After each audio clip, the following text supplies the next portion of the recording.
Konkan railway मार्गावर धावणाऱ्या सर्व एक्सप्रेस गाड्यांना वीर रेल्वे स्थानकावर थांबा द्यावा यासह महाड पोलादपूर परिसरातील रेल्वे प्रवाशांच्या विविध मागण्या तातडीने मान्य कराव्यात अशी मागणी जोर धरू लागली आहे।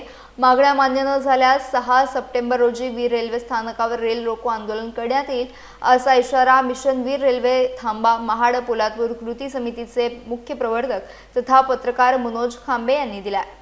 महाड पोलादपूरकरांना जी खंत आहे ती रेल्वेची आणि ती रेल्वे आपल्या महाड पोलादपूरमध्ये आली नाही हे दुःख आपल्याला सर्वांनाच आहे।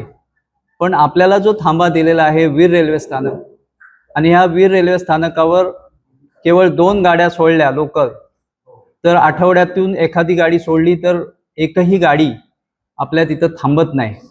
त्याचा मोठा परिणाम आपल्या महाड पोलादपूरच्या रहिवाशांवर पण झालाय।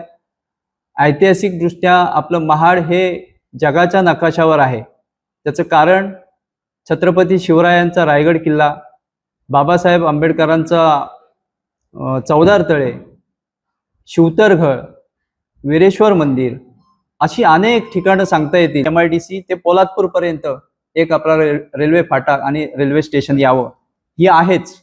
त्यासोबत वीर रेल्वे स्थानकावर सर्व एक्सप्रेस गाड्यांची बुकिंग सेवा सुरू करावी, ती तिथं होत नाही, ती व्हावी। वीर रेल्वे स्थानक ते पनवेल ही एक मेमो रेल आपल्याला सकाळी आणि संध्याकाळी येण्या जाण्यासाठी करावी। तसेच महत्त्वाची एक तांत्रिक अडचण आहे की त्या वीर रेल्वे स्थानकाचं जे नाव आहे ते वीर रेल्वे स्थानक आहे, ते वीर रेल्वे स्थानकाचं नाव हे वीर महाड रोड असं करावं।